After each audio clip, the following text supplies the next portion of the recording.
Lyon Racing 92, deux équipes à la relance dans ce championnat, éjectées du top 6 après la victoire de Clermont sur Toulouse. Les Lyonnais recevaient des Racingmen 10e qui restaient sur 3 défaites de rang en championnat, mais surtout qui n'avaient plus disputé le moindre match depuis près de 3 semaines. Et il ne fallait pas être en retard au Matmut Stadium, deuxième minute de jeu. Tofoua break la défense du Racing sur les 40 mètres.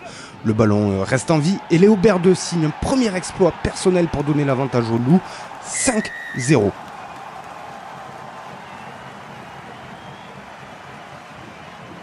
La belle attitude de Léo Berdeux qui slalome dans la défense francilienne.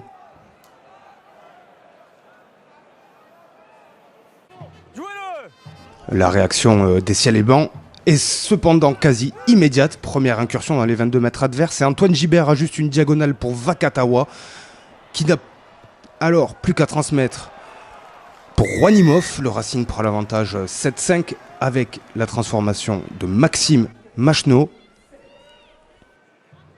Antoine Gibert sent bien le coup et alterne son jeu avec cette longue diagonale, voyant qu'il n'y avait plus de couverture.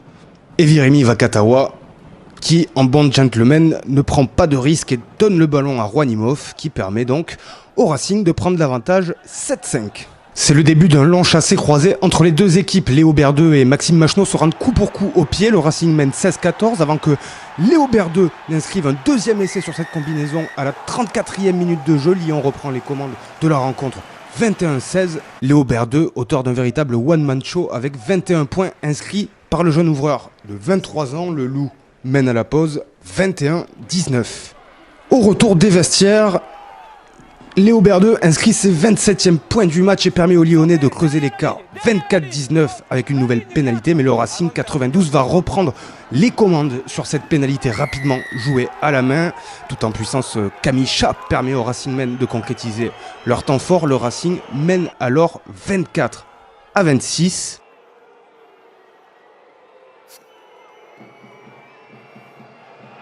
Mais le Racing s'expose un petit peu trop. Finn Russell ajuste mal cette longue sautée pour Paul Leurette qui ne peut se saisir du ballon. Thibaut Regard n'a plus qu'à y aller seul. Un essai à 0 passe qui fait mal au Racingmen. Le Loup reprend l'avantage dans ce match, 29-26.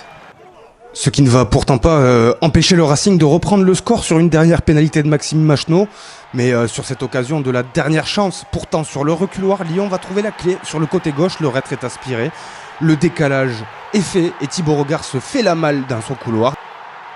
Naniashvili est repris sur les 5 mètres mais parvient à donner son ballon à Baptiste Couillou, de retour de blessure, qui offre la victoire au Loup sur le gong. 37-35 et Lyon s'impose au terme d'un match de folie et revient dans le top 6. Le Racing concède sa 4e défaite de rang et pointe à la 10e place du classement.